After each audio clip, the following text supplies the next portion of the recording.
Think of your earliest experiences as these invisible little postcards from the outside world. Seriously, some of these messages hit your developing brain before you were even born.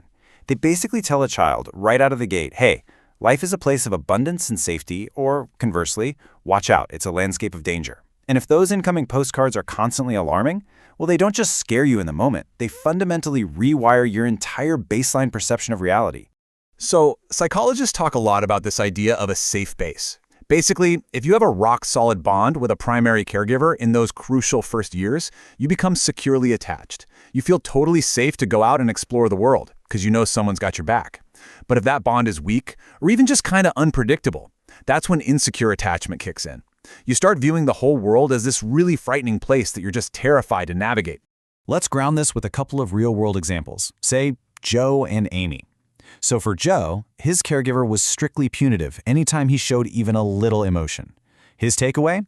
He learned he had to completely hide his feelings just to stay safe.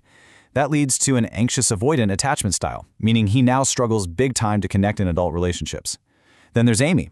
Her situation was way more complex.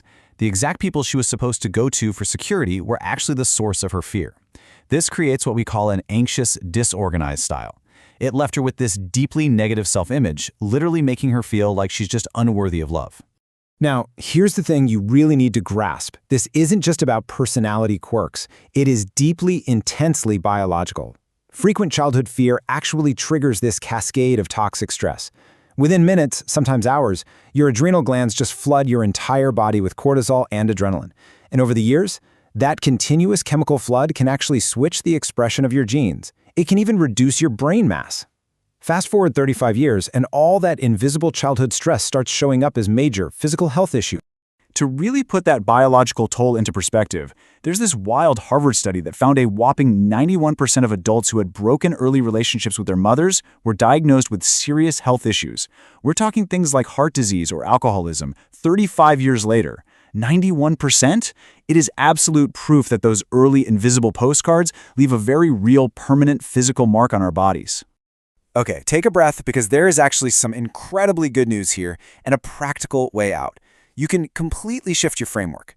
If you move away from a fixed mindset, the trap of treating your trauma as this permanent, unfixable defect, and instead embrace a growth mindset, honestly, everything changes. You start treating healing as a journey.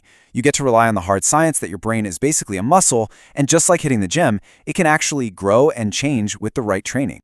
So how exactly do we train that brain muscle? By leaning on proven, targeted therapies. Things like psychology, cognitive behavioral therapy, or dialectical behavior therapy. These aren't just buzzwords, they are literal tools that help you actively rewrite those alarming early messages. You are absolutely not stuck with the postcards you were mailed at birth.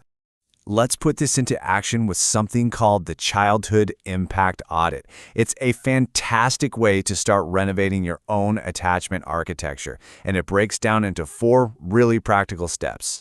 Step 1 is all about the message review. Your goal here is to zero in on just one early negative postcard or belief you picked up as a kid. Once you've got it isolated, you actively overwrite it with a new, supportive truth. It's all about catching that old, toxic script in real time and purposefully changing the dialogue running through your head. Moving on to step 2, the safe base check. Remember that whole safe base concept we talked about a moment ago? Well, you need to identify at least one person in your current life who provides that for you right now. Just one person who lets you be completely vulnerable, zero judgment involved.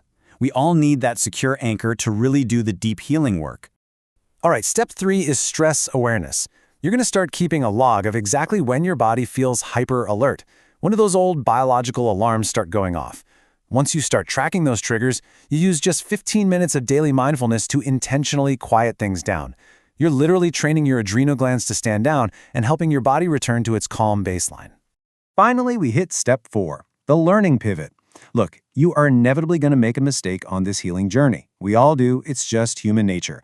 But when it happens, practice learning the skill of learning instead of instantly taking the failure personally. It's not some deep character defect, right? It's literally just a necessary, normal step on your path to growth.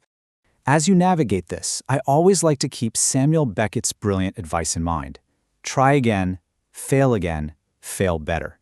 You really have to remind yourself every single day that those terrifying early experiences, those alarming postcards you got way before you ever had a choice in the matter, they were never your fault. So, to wrap up this explainer, I want to leave you with one big thought to chew on. How exactly has your own early life shaped your worldview today? Take a second to really think about your own attachment architecture. And hey, please drop your story in the comments below, because your journey absolutely matters. Keep learning, keep growing, and we will catch you in the next one.